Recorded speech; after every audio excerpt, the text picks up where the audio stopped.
All right, guys, before we get going here and get working on this tool, I want to make sure you understand the strengths and the weaknesses of this tool and where it fits in what I call the 4 steps of moving pain-free to performance. Because as wonderful as a tool as these percussion tools are, they're a tool in a process to move from pain to performance.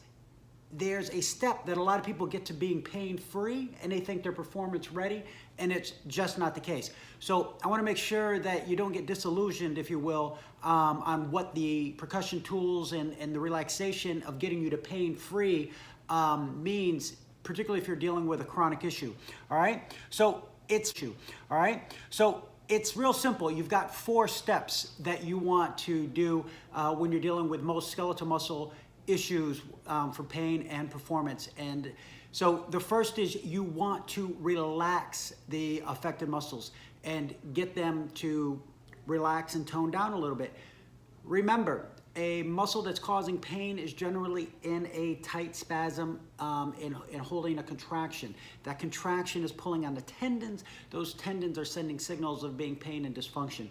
And so before we do anything, we want to get that muscle to go, okay, I'm going to relax. And that is the primary thing that the percussion tool is going to help accelerate.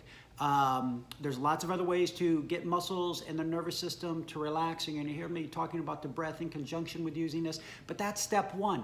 Let's get that muscle to relax and sit in an elongated, relaxed state. So you're kind of turn off those initial pain signals. Then the next thing that we're going to need to do is to re-educate that joint and that muscle to be strong at the end ranges of motion in creating tension. And there's lots of different ways to go about doing it. Using isometric holds and other things is a great way to help re-educate the nervous system and the tissue that it's okay and that it has the ability to be strong at the end range of motion. Then once we've established that and we've gone from pain to pain-free, now we can produce force at the end ranges of motion. Then we want to take that ability and then move it into pain-free, coordinated, and dynamic movement, okay? And that's simply getting your body to do what it is that you want to do. And then finally, once you're able to move pain-free in an unloaded fashion, then you can begin to increase the workload and go back to being a performance ready. If that's your day-to-day activities, that means you can go through your day-to-day activities pain-free. If you're an athlete, it means you're up to game speed, competition ready. Now, there can be some back and forth with this, particularly if you're in season, but there is a progression. And where a lot of people get in trouble in their rehab and get disillusioned with the percussion tools is they use the percussion tools, they get their body from pain to pain-free, they go back to trying to go performance ready, and they're not. You've got to take other steps. And just because you take those steps doesn't mean it's gonna happen automatically. It's a process. So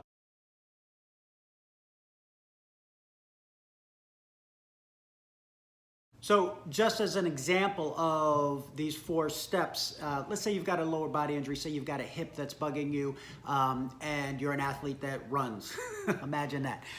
So the first thing that we want to do is relax that musculature, right? And we might do that with a nice hot bath, or getting some body work done, or in this case, working with a percussion tool.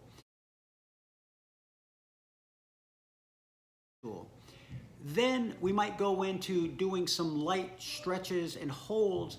As an example, a cobra or upward dog type of position where we're gonna kind of take those hip flexors in the end range of motion while we're activating our glutes and holding them and everything in a nice contraction at that end range. And then we would reverse that and go to a full plank and reverse where that range of motion is coming from. We go into full extension, full flexion, as an example. So at both of those end ranges of motion, everything feels relaxed, it feels strong, it feels activated. We're getting the glutes and everything going again.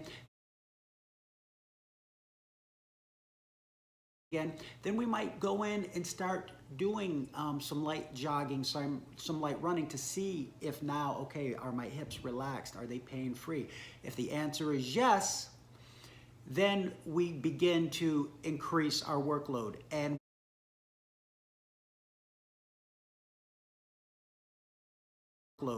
we can increase our workload by either increasing the volume of work that we're doing. In this case, running. We can do more running, or the other thing that you might do is maybe you start lifting again, and you're a strength athlete, and you increase the workload by adding more resistance. And so maybe for you, instead of running, you might have been doing some body weight squats to reestablish that pain-free motion. So your hips are in pain, you do the soft tissue work using a lacrosse ball, percussion tool, massage, hot bath, whatever, to get the nervous system and everything to relax. Then you do some end range of motion isometric holds, planks and bridges and things of that nature, maybe in this example we use. Then you're going to dynamically start moving that musculature in a pain-free way, no weight body squats, some light running, and then if you get through that, then you start increasing that workload.